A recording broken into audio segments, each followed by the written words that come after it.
Hi, Craig with leadershipmentor.com. This week I want to share with you the power of coaching questions. I want to share this with you because I think it's so important as leaders that we look at how we approach feedback and coaching and overall development of our team in a different way. Traditionally, what we think of is that we simply tell our team members what to do. That is not effective, obviously, as we know, where people want to get more involved and engaged in the solution process, and they don't want to simply be told what to do. So that's really where coaching comes in and coaching questions. As a coach, we want to approach development opportunities with, first of all, curiosity. And I think that's really important to have that perspective when you think about using questions. Curiosity is a really good way of thinking about questions. So we want to allow the team members' response to drive the learning process. So this is a really solid context about coaching questions, and make sure that we use them in the right way. So if we're curious about something, that simply means we don't know what the solution is or what's behind it. That's the same way we want to approach our feedback and our coaching of our team members, is really with curiosity. So we would not want to use questions if the solution was known for the team member.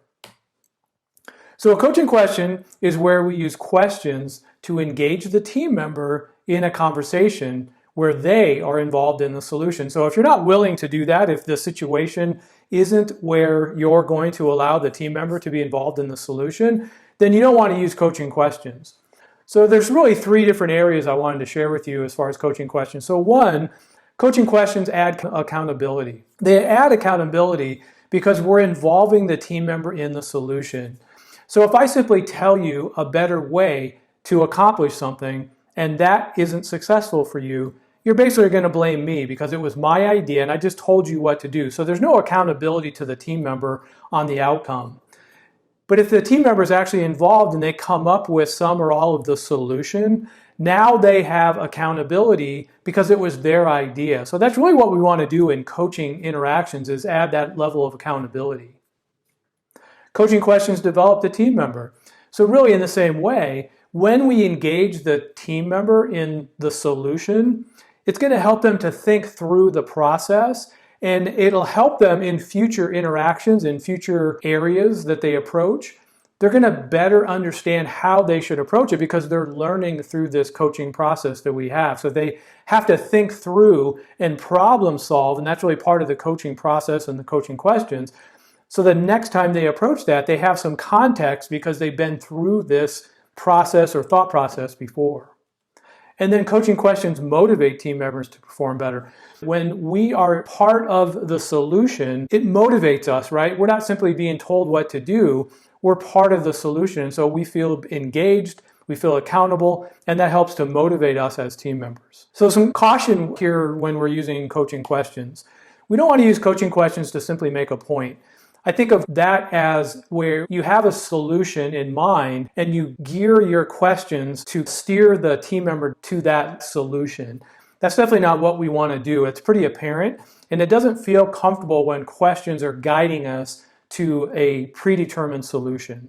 And we don't want to ask questions that you already know the answer to. We go back to the word curiosity. There wouldn't be any curiosity if I already know the answer to a question I'm about to ask you.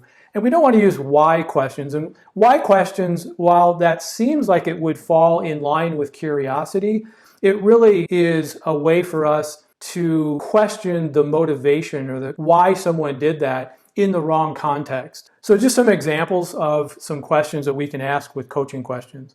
So a problem-solving question may look like, can you think of a better way you could approach this next time? Again, rather than telling the team member how to approach something, we would go through and we'd talk about what you did incorrectly and then follow that up with a coaching question where we would say, can you think of a better way maybe that you can approach this next time? That's so much more powerful than simply telling them what to do. A learning question. Can you think of 3 different solutions to, and then whatever the area is that you're trying to get them to engage and learn in? So this is a way for you to help them to think of things a little bit deeper and come up with different solutions to the same problem. Deeper questions. And this is really a follow-up question. I love the idea of this context of just simply saying what else. So if you go back to this other question, can you think of 3 different solutions? This would be a good follow-up question if they're really struggling or if they're not coming up with a solution that is really viable in that situation. You can keep them in that deep thinking process and just simply say, what else? So in coaching, it's not about us coming to their rescue and providing them with additional solutions. We want to keep them talking and thinking about solutions. And so you'd use a follow-up question like, what else? I want to encourage you to join our free community. When you join the community, you actually get a coupon for a free course. And I hope you found that helpful, and I hope you guys have a great week.